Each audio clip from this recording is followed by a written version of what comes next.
This video is for phase 4 and the portion where we are on just beam 2. Coach Teresa is standing on a purple dot so the kids know where they stand at the beginning. You can see how there's red arrows telling the kids once they climb onto the beam to come down this way. Then when they get to the end of the beam, they can go on top of the panel mats, and then they're asked to hold a push-up shape there and count to 10 before they return back in line. And you can see there's a purple and a blue dot so that they know 2 people can be going at the same time next to each other. And then they go over to the red dots and follow red arrows follow their way back to line. So the exercises we're practicing down the beam are first inchworm. So we need to make sure to coach this. We need to go close to them and touch their knees, make sure that they can see their feet and that their ears are covered by their arms. That they're moving their feet, then their hands, that they're tiptoeing, not walking with bent knees.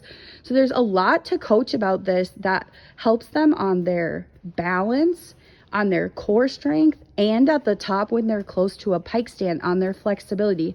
So don't let that go uncoached because they won't naturally do it well. We need to develop that in them. Next is bunny hop, and we're going to do 1 pass with each foot in front. So I like to start scrunchy first, and then you can do your other foot in front the next time.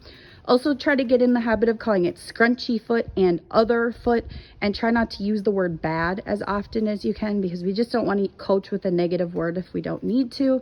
Please note to them that they're starting in lock, which means on tiptoes with their feet close together. And then you can kind of see how her ankles are bouncing right now. So if you kind of show them how they can bounce and then start hopping, that can help them improve their bunny hop. The next exercise that they're doing is long jump. Again, 1 pass with each foot in front. If we always start with our favorite foot, then that's usually what they do. We want them to swing their arms and then stop them at front and middle, and then work on making sure their feet are facing forwards. So this is where they can work on bravely jumping, but also not turning their feet sideways when they land.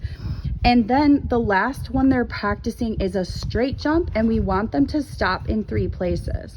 So we call that beginning, middle, and end, where they're here and they do a skill, and then they walk to the middle and do a skill, and then walk to the end and do a skill. This beam is kind of nice because there's a line at each kind of the beginning and end place we want them to go. But that allows 2 or 3 kids to be doing an activity at the same time without running into each other.